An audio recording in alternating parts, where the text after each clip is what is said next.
오늘 우리에게 주신 하나님의 말씀은 마태복음 7장 15절에서부터 20절까지의 말씀입니다.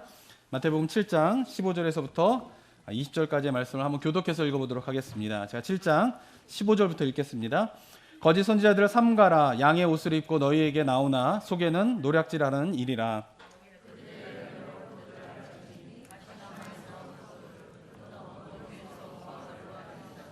이와 같이 좋은 나무마다 아름다운 열매를 맺고 못된 나무가 나쁜 열매를 맺나니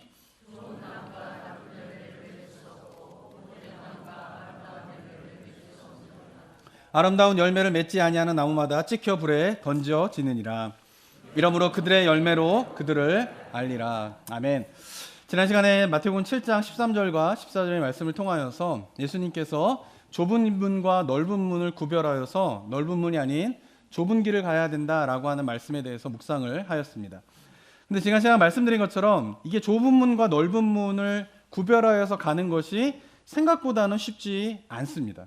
왜냐하면 이 좁은 문과 넓은 문을 구별하는 것이 어렵기 때문에 그런 것입니다. 사망에 이르는 넓은 문으로 가고자 하는 사람들은 아무도 없을 것입니다. 그런데 그 길을 가게 되는 이유가 뭐냐면은 이게 처음부터 사망에 이르게 되는 넓은 문이라고 생각하지 못하였고 가는데 결국은 그 길이 생명에 이르는 좁은 문이 아니라 바로 사망에 이르는 넓은 문으로 가게 되기 때문에 그것이 참 어려운 것입니다.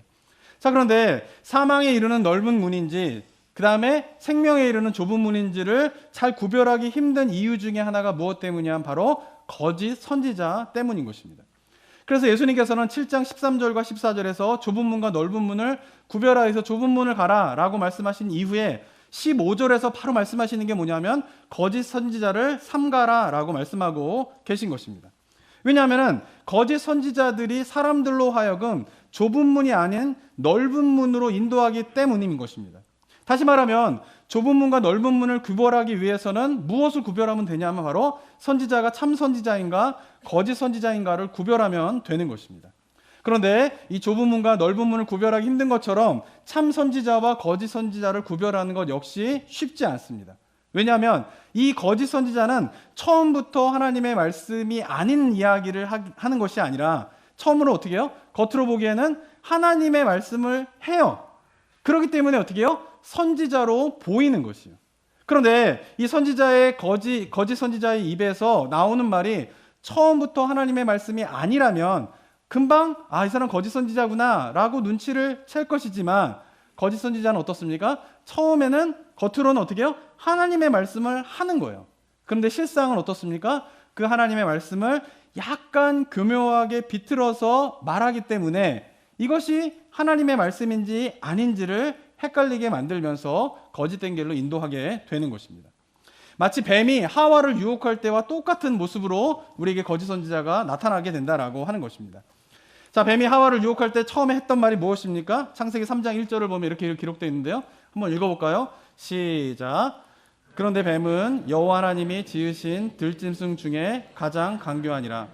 뱀이 여자에게 물어 이르되 하나님이 참으로 너희에게 동산 모든 나무의 열매를 먹지 말라 하시더냐. 뱀이 하와를 유혹할 때 한 말이 뭡니까? 하나님의 말씀을 인용해가지고 말하는 거예요. 그런데 하나님의 말씀을 인용을 할 때에 한 부분만 바꾸는 거예요. 잠깐 교묘하게 비트는 거예요. 하나님께서 아담에게 뭐라고 이야기했습니까? 16절에 보면 2장 16절에 보면 여호와 하나님이 그 사람에게 명하여 이르시되 동산 각종 나무의 열매는 내가 임의로 먹되 선악과를 먹지 말라가 하나님의 말씀인데 동산 각종 나무의 열매는 내가 임의로 먹되 선악과를 먹지 말라라고 하는 이 하나님의 말씀을 인용할 때에 끝에만 잠깐 바꾸는 거예요. 모든 나무 열매를 먹지 말라 하였더냐라고 하면서 하나님의 말씀을 약간 비틀어서 하와에게 묻는 것입니다. 자, 그런데 하나님의 말씀과 비슷한데 살짝 비틀어서 이야기를 시작하는데 거기에 하와가 어떻게 해요? 반응을 하는 거예요. 하와가 그 질문에 반응을 하게 되자 이번에는 뱀이 완전히 하나님의 말씀과는 다른 거짓된 말로 하와에게 접근하게 됩니다. 4절에 보면 어떻게 기록되어 있습니까? 한번 읽어볼까요? 또 시작. 뱀이 여자에게 이르되 결코 죽지 아니하리라 라고 했는데 하나님은 2장 17절에서 뭐라고 이야기하셨냐면 선악을 알게 하는 나무의 열매는 먹지 말라 내가 먹는 날에는 반드시 죽으리라 라고 말씀하셨는데 이번에는 어떻게 해요? 뱀이 하나님의 말씀과 완전히 반대되는 이야기를 하는데 하와가 어떻게 해요? 이 거짓에 넘어가서 선악과를 먹게 되었다라고 하는 것이에요. 이처럼 거짓 선지자들은 처음부터 하나님의 말씀과 완전히 반대되는 이야기로 시작하는 게 아니에요. 처음에는 하는 말이 하나님의 말씀을 인용을 해요. 그런데 살짝 어떻게 해요? 비트는 거예요. 살짝 바꾸는 거예요. 그래서 이것이 하나님의 말씀인가 아닌가가 헷갈리게 만드는 것이죠. 그리고 하나님의 말씀을 살짝 비틀어서 그 말에 귀를 기울이게 되면 결국은 어떻게 됩니까? 하나님의 말씀과 전혀 반대가 되는 거짓을 말하게 되지만 이미 거짓 선지자의 말에 길들여진 상태이기 때문에 뒤늦게 하나님의 말씀과 반대가 되는 거짓을 이야기한다 손 치더라도 그것이 거짓인지를 분별하지 못하고 그 거짓에 넘어가게 되는 일들이 일어나게 되는 것입니다. 자, 그렇기 때문에 예수님께서는 거짓 선지자를 구별할 때에 거짓 선지자의 말만 들어서는 그 거짓 선지자인지 참 선지자인지를 구별하기 힘들다라고 말씀하시는 것입니다. 그래서 거짓 선지자를 구별하기 위해서 예수님께서 말씀하신 것이 있는데 그것이 뭐냐면 18절에서부터 20절까지의 말씀입니다. 한 번 더 읽어볼까요? 18절부터 읽겠습니다. 시작. 좋은 나무가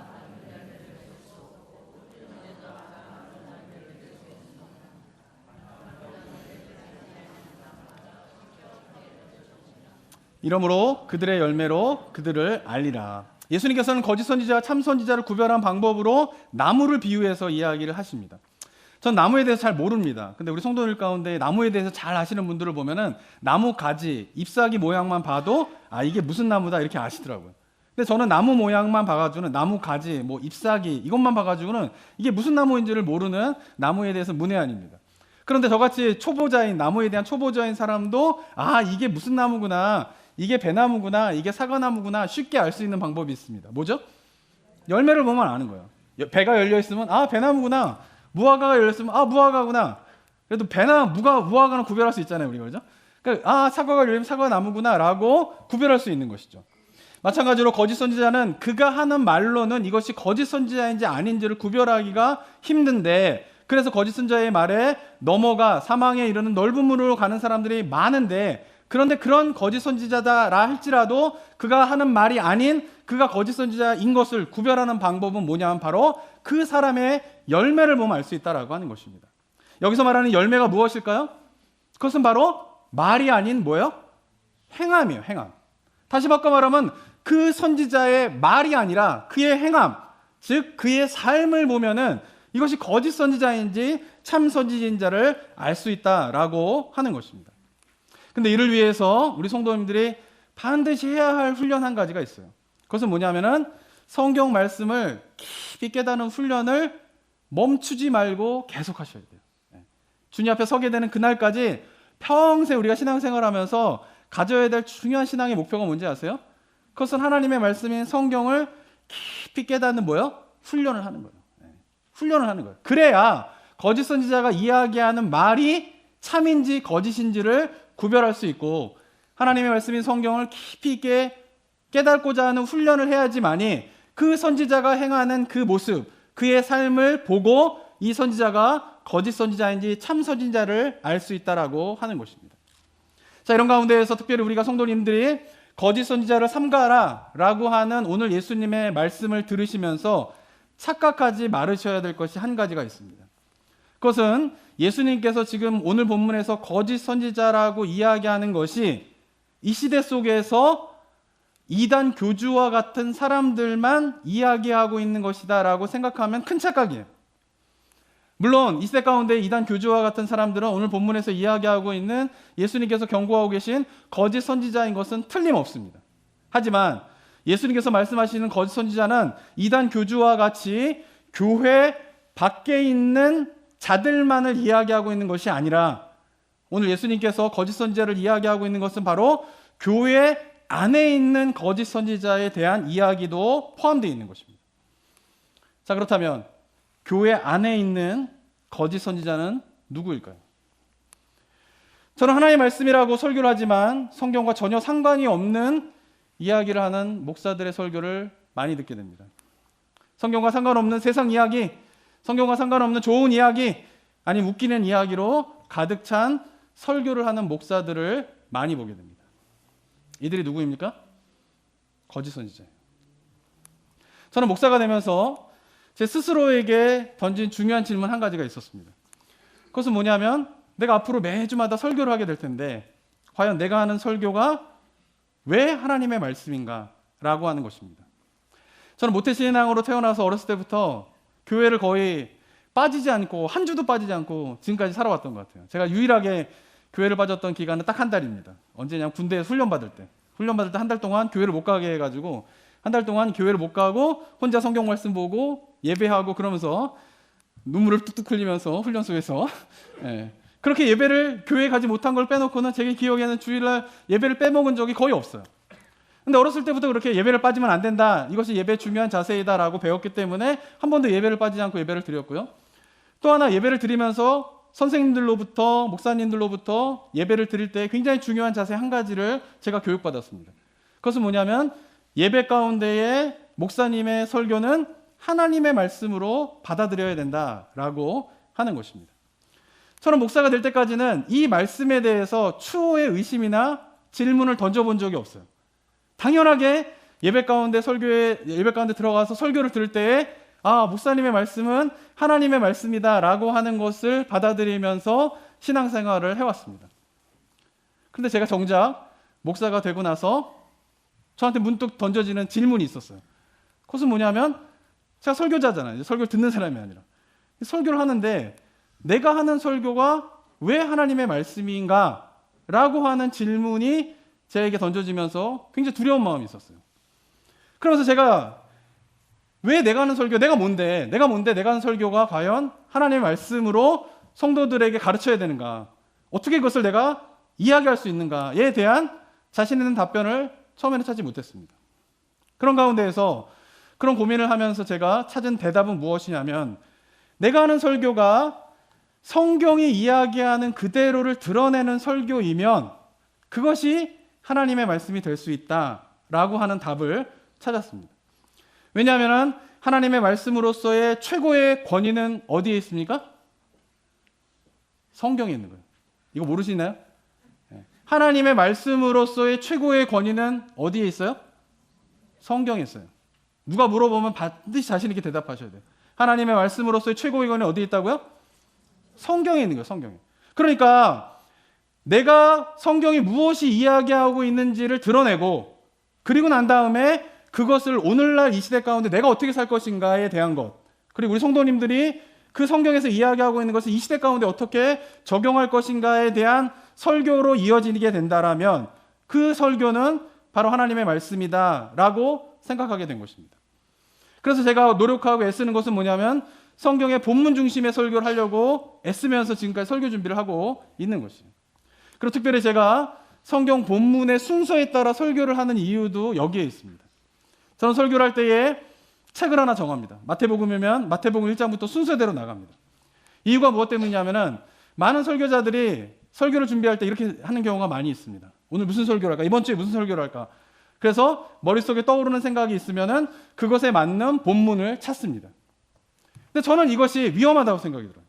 왜냐하면 본문이 나를 이끌어가야 되는데, 그죠? 설교자를 이끌어가야 되는데 설교자가 먼저 이번 주 무슨 설교를 할까라고 하면서 설교자가 든 생각이 본문을 이끌어가게 된다라고 하면 그 설교는 본문을 드러내는 설교가 아니라 어쩌면은 목사의 생각을 드러내는 설교가 될 수 있는 위험이 있기 때문에 그런 것입니다. 그래서 저는 설교 본문에 내가 이번 주 무슨 설교를 할까 고민하지 않습니다. 게으르기도 한 거예요. 고민하는 게 좀 귀찮아요. 이번 주 무슨 설교하지? 모든 목사님들의 고민인 그거예요. 이번 주 무슨 설교하지? 근데 저는 고민하지 않아요. 왜냐면 본문이 있기 때문에. 본문에서 먼저 무엇을 이야기하고 있는가를 보는 게 저는 설교의 출발입니다. 그래서 오늘 본문 속에서 거짓 선지자에 대한 이야기를 하고 있고 그 본문의 내용이 무엇이고 앞뒤 문맥 속에서 어떤 이야기를 하고 있는가를 이야기해서 성경 그 자체가 이야기하고 있는 중심적인 메시지가 무엇인가를 보고, 그런데 이것이 우리 시대 속에서 어떻게 삶에 적용할 것인가로 이어지게 되면은 그것이 뭐예요? 본문이 중심이 되는 성경의 본문이 이야기가 설교의 중심이 되게 되는 설교가 되게 되고, 그래야지만이 어떻게 해요? 그것이 바로 하나님의 말씀으로서의 설교가 된다라고 하는 생각 속에서 본문이 저를 이끌어가게 만들지 제 생각이 본문을 선택하게 하는 설교를 하지 않으려고 하는 것입니다. 사랑하는 성도 여러분, 왜 목사가 선포하는 설교가 하나님의 말씀이 됩니까?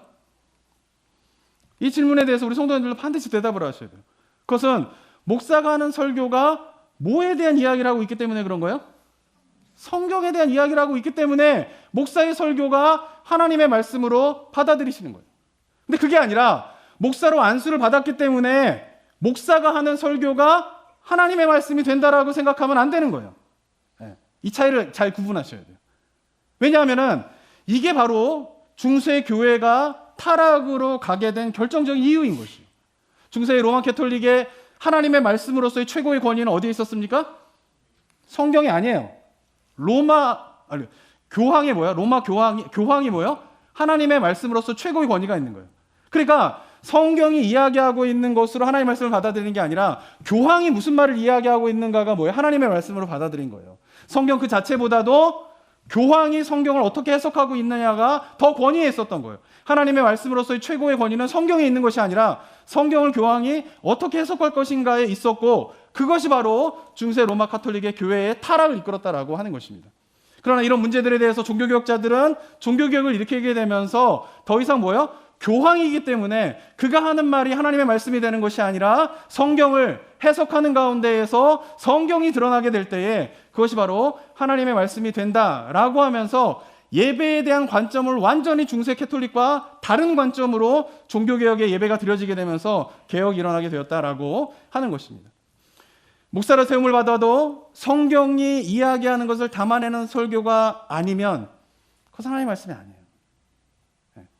그리고 그것이 반복적으로 이루어지고 있다라고 하면 그 목사는 더 이상 참 선지자가 아니라 거짓 선지자인 것입니다.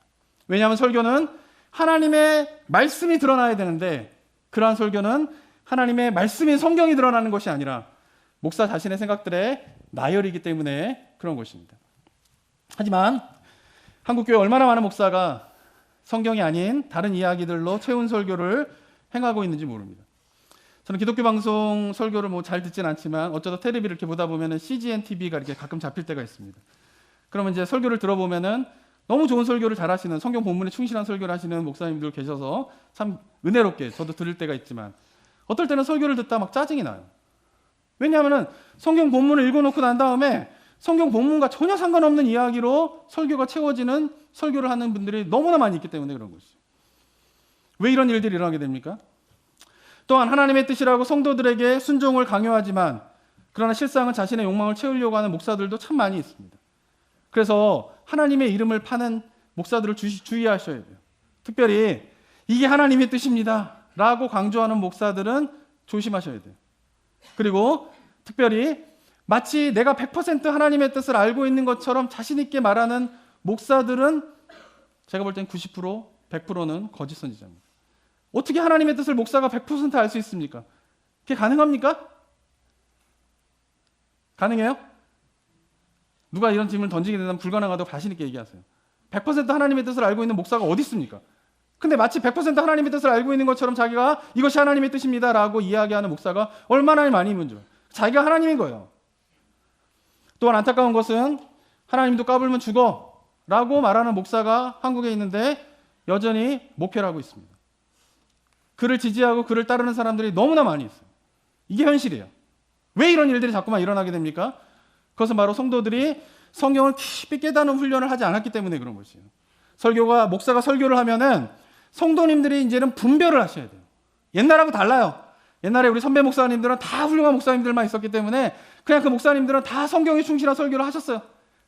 그렇기 때문에 그 목사님의 말씀에 다 하나님의 말씀이라 받고 순종해도 괜찮아요. 이제는 아니에요. 이 성도님들이 뭐 하셔야 됩니까? 설교를 들을 때 이 설교가 성경을 이야기하고 있는 설교인가, 성경을 이야기하고 있지 않는 설교인가를 분별하셔야 돼요. 그리고 성경을 이야기하고 있는 설교이다. 그러면 그 말씀을 하나님의 말씀으로 받으시면서 순종하시기 바랍니다. 그런데 만약에 성경의 이야기를 하고 있지 않은 설교는 하나님의 말씀이 아니에요.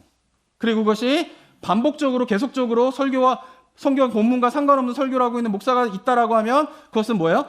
오늘 본문에서 예수님께서 경고하신 거짓 선지자입니다.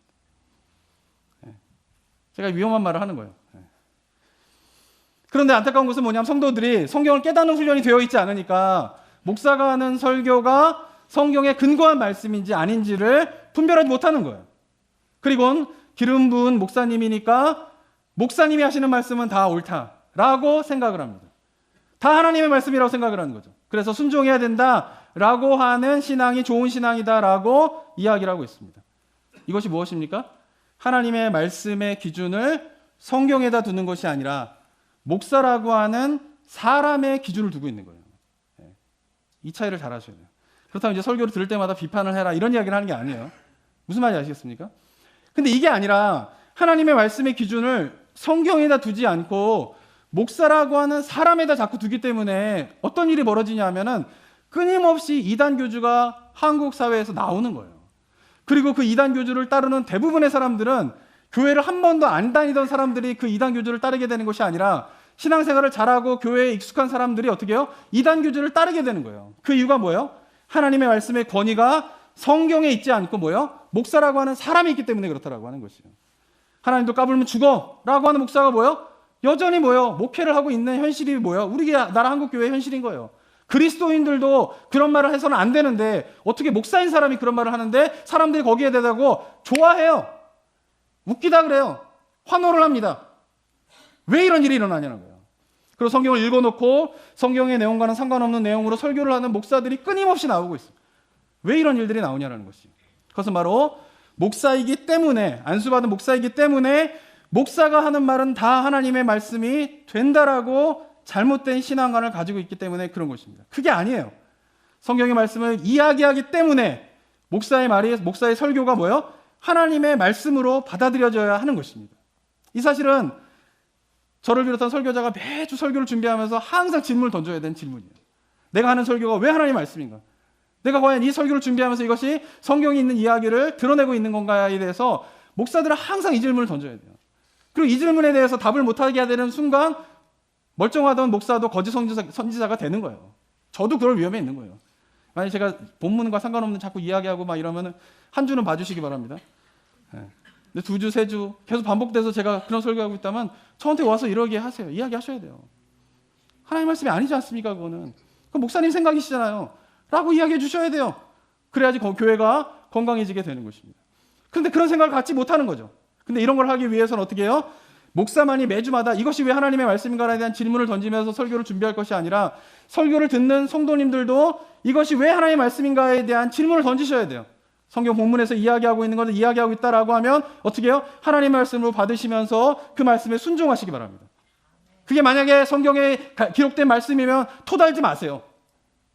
자기 생각과 다르다고 마음 가운데 불편한 생각 갖지 마세요. 다 꺾어버리고 그 하나님의 말씀에 순종한 우리 성도님을 되시기 바랍니다.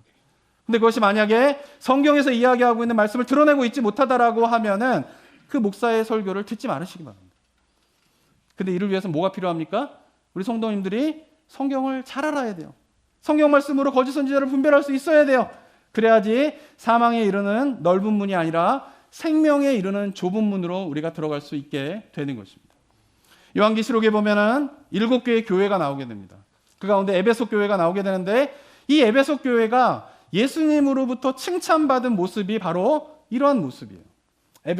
요한계시록 2장 2절 한번 볼까요? 한번 읽어보겠습니다. 시작.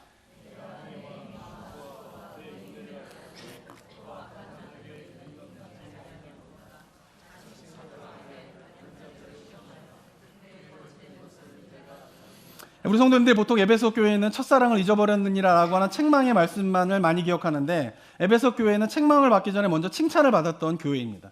근데 에베소 교회의 성도들이 칭찬을 받았던 모습은 뭐냐면은 자칭 사도라 하되 아닌 자들을 성도들이 어떻게 했다고요? 시험하였다라는 거예요. 분별하였다라는 거예요. 그래서 그의 거짓을 내가 드러나게 한 것이 바로 예수님으로부터 에베소 교회가 칭찬을 받은 모습이라는 것이에요. 자칭 사도라는 자가 거짓 사도인 것을 드러내고 시험하는 일을 누가 했을까요? 사도들이 했을까요? 아니에요. 에베소 교회 성도들이 한 거예요. 어떻게 그 성도들이 자칭 사도라고 하는 자가 사도가 아닌 거짓 선지자라고 하는 사실을 드러낼 수 있었을까요? 어떻게 시험할 수 있었을까요? 그것은 바로 에베소 교회 성도들이 뭐를 잘 알았기 때문에 그래요? 성경을 잘 알았기 때문에 그런 것이에요. 그래서 성경을 통하여서 자칭 사도라는 자들을 분별하였고, 그런데 하나님의 말씀에 따라 설교하지 않는 그 자칭 사도라는 자가 거짓 선지자인 것을 누가 드러낸 거예요? 성도들이 그것을 드러내게 된 일에 대해서 예수님께서 칭찬을 하셨다라고 하는 것입니다. 사랑하는 성도 여러분, 에베소 교회 성도들은 칭찬을 받은 것이 신앙의 기준이 사람이 아니었다라는 거예요. 사도가 아니었어요. 신앙의 기준이 사도가 아니라, 신앙의 기준이 목사가 아니라, 사람이 아니라 신앙의 기준이 어디에 있었다라는 거예요? 성경에 두었다라고 하는 것입니다. 누가 설교를 하느냐에 따라 이것을 하나님의 말씀으로 받을지 안 받을지를 판단한 것이 아니라 성경의 내용을 선포하고 있는지 아닌지에 따라서 하나님의 말씀으로 받을지 안 받을지를 어떻게 해요? 시험하여 분별하였기 때문에 자칭 사도라 하는데 실상은 거짓 선지자인 거짓을 드러낼 수 있었다라고 하는 것입니다. 저는 지난 한 주간 이 성경 본문의 말씀을 좀 묵상하고 설교를 준비하면서 마음이 굉장히 무거웠습니다. 왜냐하면 우리 성도님이 잘 아는 것처럼 지난주에 한국 사회에서 다시는 일어나지 말아야 될 일이 일어났기 때문인 것입니다. 근데 안타까운 것은 이런 정치적인 혼란이 계속 반복되고 있다라고 하는 것이 한국 사회에서. 왜 그런가? 라고 했을 때에 저는 제가 주제 넘을 수 있겠지만 저는 감히 제가 생각할 때 이야기할 수 있는 것은 이 모든 원인 중에 하나는 바로 한국교회에 있다고 생각합니다. 왜냐하면 성경 말씀이 기준이 되지 않고 목사가 기준이 되어서 신앙생활하는 성도들이 너무나 많은 거예요. 성경 말씀을 말하고 있는지 아닌지는 분별하지도 않고 목사이기에 그가 하는 말은 다 맞다고 생각하는 신앙의 풍토가 한국교회에 많이 있어요. 다시 말하면 성경이 아니라 사람이 기준이 되는 뭐요? 신앙의 풍토가 있는데 이것이 바로 이러한 정치적인 혼란을 막을 수 있는 능력을 교회가 상실하게 만든다라고 하는 것입니다. 사랑하는 성도들, 그리스도인이라면 뭡니까? 하나님의 말씀인 성경을 잘 깨달아서 그것이 삶의 기준이 되어서 세상에서 일어나는 일을 성경 말씀을 기준으로 옳은 것인지 옳지 않은 것인지를 판단해야 됩니다. 맞습니까? 틀립니까? 동의가 안 되세요? 이것도 동의가 안 되세요? 다시 말할게요. 그리스도인이라면 우리 신앙의 삶의 모습이 어때야 되냐면은 하나님의 말씀인 성경을 잘 묵상하고 잘 깨달아서, 물론 처음부터 100% 깨달은 건 아니죠. 그러나 나이가 들수록 그 깨달음의 깊이가 점점 더해져야 되는 거예요. 그래서 주님 오시는 그날까지 우리가 그 일을 계속해야 되는 거예요. 그래서 그 성경의 말씀에 대한 것들을 깨달아지게 되면서 교회 밖에 있는 세상에서 일어나고 있는 일들에 대해서 이것은 성경적으로 볼 때 옳구나, 이것은 성경적으로 볼 때 옳지 않구나 라고 하는 것을 분별할 수 있어야 되는 것이 그리스도인의 삶이 맞습니까? 그렇다면 이것이 되어야 하는데 안타까운 것은 뭐냐면은 그러면 우리가 어떻게 됩니까? 성경 말씀을 보고 옳은 것이라면 누가 말하든지 간에 우리는 목숨 걸고 지켜야 되는 거예요. 만약에 성경 말씀에 옳지 않은 것이다면 그것 역시 누가 말하든지 간에 목숨을 걸고 반대해야 됩니다. 그런데 교회 안에서 이미 성경 말씀을 말하는 목사가 어떻게 해요? 중심이 되고 있어요. 네. 그래서 어떻게 됩니까? 말씀에 따라 선포를 하고 있는지 안 하고 있는지 구별하지 않고 그냥 어떻게 해요? 우리 목사님이니까, 담임 목사니까 무조건 따라야 된다라고 하는 정서가 많은 거예요. 그래서 한국교회 내에서 성범죄를 저질러도 우리 목사님이니까 보호해야 된다라고 하는 생각들이 많이 있습니다. 그래서 성범죄를 저지른 목사가 목회를 그만두지 않고 그 교회를 떠나서 다른 교회 개척을 하면 사람들이 거기 다 몰려가요. 말을 잘하니까. 세습에 대한 것도 마찬가지입니다. 세습에 대한 것도 저는 우리 교회만 생각하면 세습이 맞겠죠. 그렇지만 우리 교회 목사님이니까 그 세습을 지지해야 된다라고 하는 정서로 세습을 용인하고 있는 교회가 점점 늘어나고 있어요. 하지만 우리가 해야 될 건 뭡니까?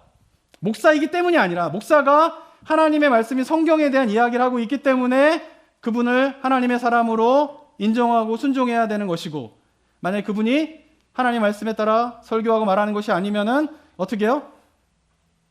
순종하지 말아야 되는 거예요. 근데 이것이 안 되고 있어요. 그러다 보니까 세상에서 일어난 일에 대해서도 말씀으로 판단해서 이건 옳은 일, 이거는 그런 일 이렇게 판단하는 게 아니라 교회 밖에 나가서도 내가 민주당이냐 공화당이냐 이게 중요한 거예요. 내가 공화당이면 공화당이 하는 건 다 맞아요. 성경적으로 볼 때 잘못된 것도 있고 옳은 것도 있는데, 민주당은 다 틀린 거예요. 성경적으로 볼 때 옳은 것도 있고 그런 것들이 있는데, 반대로 내가 민주당원이다? 그럼 민주당이 하는 건 다 맞아요. 공화당이 하는 건 다 틀려요. 이렇게 생각하는 그리스도인들이 얼마나 많이 있습니까? 뭐 한국도 마찬가지. 국민의힘이다? 민주당이 하는 건 다 틀리는 거예요. 민주당이다? 공화당이 하는 건 다 틀리는 거예요. 이렇게 얘기하면 이제 어떤 분들은 이제 공화당 입장이신 분들은 아, 저 목사 민주당이구만. 민주당을 지지하시는 분들은 아, 저 목사 공화당이구만 라고 생각할 수 있겠죠. 저 같은 이런 사람들이 이제 양쪽에서 다 비판을 받는 것이죠.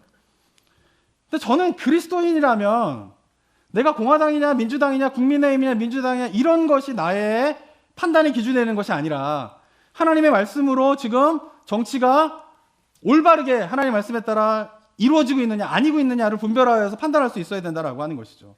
성경의 말씀이 기준이 되는 것이 아니라 그런데 어떻게 되고 있습니까? 내가 지지하는 정당이 세운 사람이 기준이 되고 있는 거예요.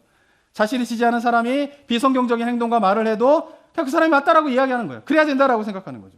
그 모습이 바로 교회 안에서 담임 목사가 잘못된 말을 하더라도 담임 목사님이니까 봐줘야 된다, 품어줘야 된다, 인정해줘야 된다 라고 하는 신앙의 풍토에서 나온 것이고, 그래서 성경이 아닌 사람이 기준이 되고 있는 이 신앙의 풍토가 오늘 한국 사회에서 일어나고 있는 정치적인 혼란들을 막지 못하는 교회의 한계성을 드러내고 있고, 그리고 교회가 교회다움을 잃어버리게 되는 원인이 되고 있다라고 하는 것입니다. 사랑하는 성도 여러분, 거짓 선지자를 분별할 수 있어야 됩니다. 그것은 이단 교주만이 아니라 교회 안에 거짓 선지자들이 있기 때문에 그런 것입니다. 그래야 사망에 이르는 넓은 문이 아닌 생명에 이르는 좁은 문에 이룰 수 있는 것입니다. 이를 위하여서 우리가 훈련해야 할 것은 뭐냐면 성경 말씀을 기준으로 설교를 좀 들으세요. 아무 설교나 듣지 마세요, 제발. 그리고 설교를 많이 듣는다고 신앙이 성숙할 거라고 하는 이 영적인 착각에서 빨리 벗어나세요. 설교를 듣는 것만큼 뭘 보셔야 돼요? 제가 강조하지만 하루에 설교 1시간 들으면 성경 얼마큼 보셔야 돼요? 1시간 읽으셔야 돼요. 1시간 묵상하셔야 돼요. 그러면 괜찮아요. 근데 그게 아니라 하루 종일 설교를 틀어놓는 분들이 굉장히 많이 있어요. 그리고 설교 많이 듣는데 성경을 한 번도 안 읽어. 그리고 자기는 신앙생활을 잘하고 있다고 생각하는 영적인 착각에 빠진 사람들이 이 시대 가운데 얼마나 많이 늘어나고 있는지 몰라요. 인터넷 시대와 유튜브 시대가 그렇게 되게 돼서. 그래서 우리가 중요한 것은 뭐냐, 많은 설교를 듣는 것이 우리의 영혼을 성숙시키는 것이 아니라 하나님의 말씀인 성경을 드러내는 설교를 들으셔야 돼요. 그래야지 뭐예요? 우리 영혼이 성숙하게 되는 것입니다. 그러면서 우리가 하나님의 말씀을 처음부터 되는 건 아니지만은 그래도 그런 관점으로 우리가 어떻게 해요? 설교를 들으셔야 돼요. 그리고 사람이 아닌 성경을 신앙의 기준으로 삼으셔서 교회 안에서도 그렇고 교회 밖에서도 그렇고 사람이 아닌 성경이 기준이 되어서 옳고 그름을 판단할 수 있는 우리 성도님들 되시길 바랍니다. 그럴 때 우리가 많은 사람이 간다손 치더라도 그것이 사망에 이르는 넓은 문인 줄 모르고 가게 되지 아니하고 적은 사람들이 간다 할지라도 그것이 바로 생명에 이르게 되는 좁은 문을 통과하게 되는 은혜가 우리 모든 성도들 가운데 있게 될 줄을 믿습니다. 바라긴 저와 여러분들이 이 혼란한 시대 가운데에서 정말 우리가 기준으로 잡아야 되고 그리고 우리가 바라봐야 될 신앙의 목표인가를 명확히 함으로 우리 모든 성도님들이 사망에 이르는 넓은 문이 아니라 생명에 이르는 좁은 문을 통과하게 되는 은혜가 우리 모든 성도들 가운데 있게 되시기를 주님의 이름으로 축원합니다. 사랑과 은혜가 충만하신 하나님 아버지, 우리가 이 땅 가운데 살아갈 때에 하나님 백성으로 우리를 부르셨음을 우리가 늘 기억하며 살아가는 주의 백성들 되게 하여 주시옵소서. 하나님의 백성으로 살아갈 때에 이 땅에서의 삶이 참 쉽지만은 않습니다. 두려울 때도 있습니다. 자신이 없을 때도 있습니다. 그러나 우리에게 그러한 삶을 혼자 살아가도록 내어버려 두지 아니하시고 우리에게 성령을 보내시고 특별히 기독교 역사 속에서 수많은 믿음의 선배들의 죽음을 통하여서 이 성경 말씀을 지켜 보호하심으로 우리에게 66권의 이 성경을 말씀을 통하여서 하나님을 만나게 하시고 하나님의 뜻을 발견할 수 있도록 우리에게 이 성경을 허락하여 주신 하나님의 은혜를 기억하면서 우리가 이 성경을 통하여서 주님을 만나는 기쁨 충만할 수 있도록 인도하여 주시옵고 성경을 통하여서 하나님의 뜻을 분별하게 되는 은혜 있을 수 있도록 인도하여 주시옵고 그래서 이 땅을 살아가게 되면서 다른 것이 삶의 기준이 되는 것이 아니라 오직 성경 말씀이 삶의 기준이 되면서 교회 안에서도 교회 밖에서도 하나님의 말씀에 따라 나의 삶이 인도함을 받게 되는 축복이 이곳에 계신 모든 성도님들의 삶이 될 수 있도록 주님 역사하여 주시옵소서. 내 생각이 하나님의 말씀을 인 성경을 이끌어가는 것이 아니라 하나님의 말씀인 성경이 나의 생각을 나의 삶을 이끌어가게 될 때에 내가 억눌려 있던 것으로부터 자유를 경험하게 되며 내가 눌림으로부터 해방을 경험하게 되는 그런 축복이 우리 모든 성도들 가운데 있을 수 있도록 주님 역사하여 주시옵소서. 은혜 감사드리며 예수 그리스도의 이름으로 기도드립니다. 아멘.